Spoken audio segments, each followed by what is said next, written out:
ने हमेशा देखो এই অঙ্কটা বলছে যে 11টা অবজারভেশনের অ্যাভারেজ হচ্ছে 21, মানে তুমি ধরো অবজারভেশন বাদ দাও, তুমি ধরো যে 11 জন মানুষের অ্যাভারেজ হচ্ছে 10 জন মানুষ, 10 জন মানুষের অ্যাভারেজ কত? 10 জন মানুষের অ্যাভারেজ হচ্ছে 21 করে। তাহলে টোটাল কত হয়ে যাচ্ছে 10 জন মানুষের বয়স? তাহলে 210 ধরে নিলাম। 10 জন মানুষের বয়স হচ্ছে 21 করে অ্যাভারেজ, 210 ধরে নিলাম।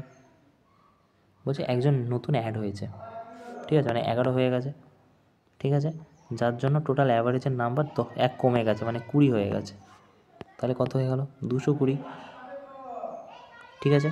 তাহলে 11খানা অবজারভেশনের 11 নাম্বার যে ঢুকেছে একজন এক্সট্রা, তার কত হবে? তো এটা থেকে এটা বিয়োগ করে দিলে হয়ে যাবে, তাহলে 10 বছর বয়স হয়ে যাবে, ঠিক আছে।